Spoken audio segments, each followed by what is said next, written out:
मैं बाद में बताता हूँ क्या था।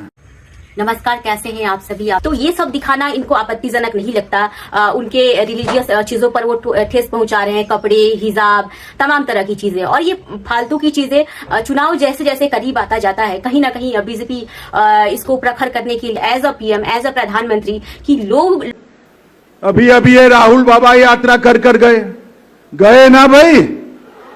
यात्रा का विषय क्या था उनका बताओ तो जरा। अरे यार, वोट चोरी नहीं था, मैं बाद में बताता हूँ क्या था। नमस्कार, कैसे हैं आप सभी देख रहे हैं द लोक मंथन। मैं हूँ सुगंधा।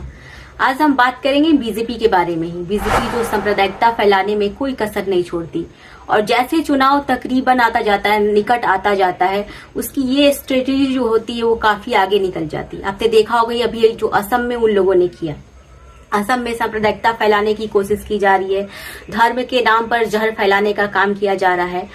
बीजेपी का ये एजेंडा काफी कारगर रहता है। हालांकि अगर देश से मुस्लिम्स चले गए तो आप समझ सकते हैं कि बीजेपी के पास मुद्दा क्या रह जाएगा। आप कल्पना करिए कि हमारे देश में, भारत में कोई मुस्लिम नहीं है, उस वक्त बीजेपी मुद्दे कहां से लाएगी, मुद्दे कहां से चूज करेगी, मुद्दा विहीन हो जाएगी बीजेपी आरएसएस का जो एजेंडा होता है। जब मैं ये कहती हूँ कि ऐसे लोगों के लिए, ऐसे इलॉजिकल लोगों के लिए प्रियंका भारती जैसे लोग ही सही होते हैं, क्योंकि इनके सामने लॉजिक तो समझो जैसे एक ग्रास की तरह हो, और ये कभी भी ग्रास रूट लेवल की बात नहीं करते हैं। सिर्फ परोक्ष बातें इनसे करवा लो।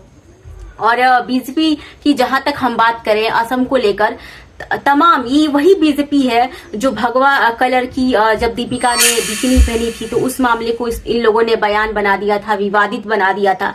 लेकिन अभी जब असम का आपने वो एड देखा होगा जो बीजेपी के ट्विटर हैंडल से शेयर किया गया था, जिसमें मुस्लिम्स को दिखाया जा रहा है कि वो तमाम सांस्कृतिक धरोहर पर कब्जा कर रहे हैं, उनकी आबादी बढ़ चुकी है, हर जगह कब्जा कर रहे हैं, लोगों का जीवन यापन करना मुस्लिम्स के कारण कठिन हो गया है।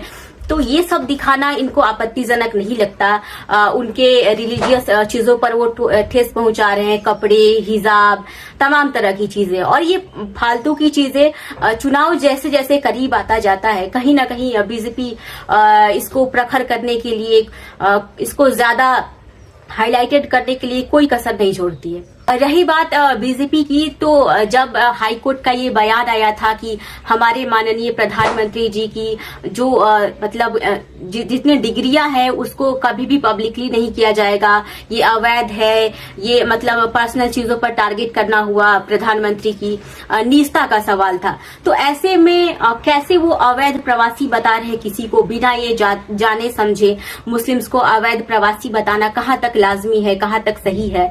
क्योंकि सारे लोग जो भारत में रहते हैं उनके पास आधार होंगे, उनके पास पैन होगा, और ऐसा नहीं है कि वो बेसिकली इलॉजिकल चीज है। उन लोगों ने खुद ही, उनके पास डॉक्यूमेंट होगा, आप डॉक्यूमेंट चेक करवा लीजिए, वेरीफाई करवा लीजिए, या काउंटिंग करवा लीजिए पॉपुलेशंस की, उनके कागजात चेक किए जाए। आप ऐसे ही किसी इंसान को अप्रवासी बता रहे हैं कि आप भारत के नहीं हैं, भारत पर आपका कोई समान अधिकार नहीं है, भारत की धरोहर पे ऐसे ही किसी इंसान को अप्रवासी बता रहे हैं कि आप भारत के नहीं हैं, भारत पर आपका कोई समान अधिकार नहीं है, भारत की धरोहर पे आपका कोई हक नहीं है, भारत की संपत्ति पर आपका अधिकार नहीं है। तो ऐसे नहीं चलता। हम सभी भारतीय हैं।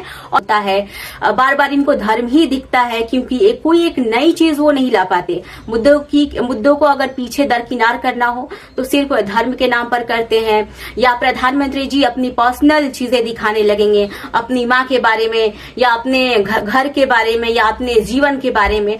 लोगों को इस चीज में अभिरुचि नहीं है। हम क्या करेंगे आपकी जीवनी के बारे में जानकर, आपने क्या कठिनाइयां झेली, आपको इस चीज में रुचि होनी चाहिए as a PM, as a प्रधानमंत्री कि लोगों की चिंता क्या है, लोगों का दुख क्या है, लोगों के हसल्स क्या है लाइफ में, लोगों के स्ट्रगल्स क्या है, और आप एज अ पीएम उनको कैसे निकालेंगे।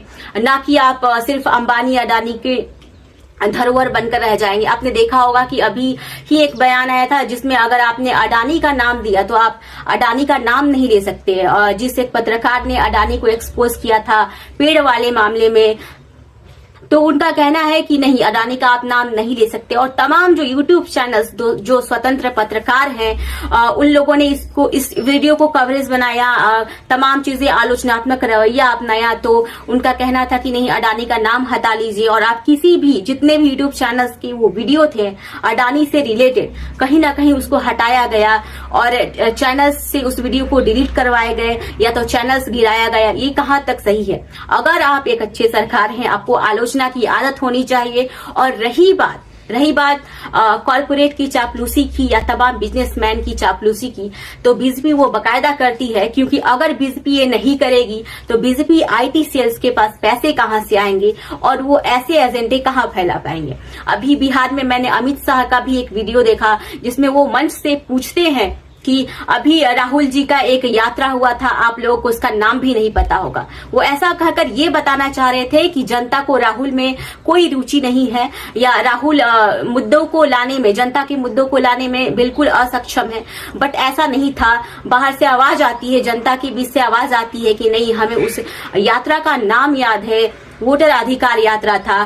तब अमित शाह झेप जाते हैं और बोलते हैं कि नहीं, हम बताएंगे उस यात्रा का नाम क्या था।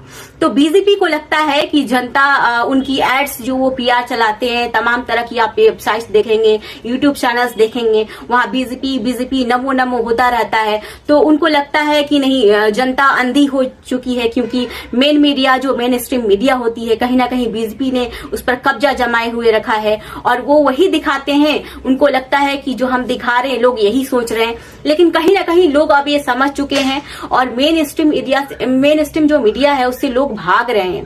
और जितने स्वतंत्र पत्रकार हैं उनको भी लोग देखते हैं।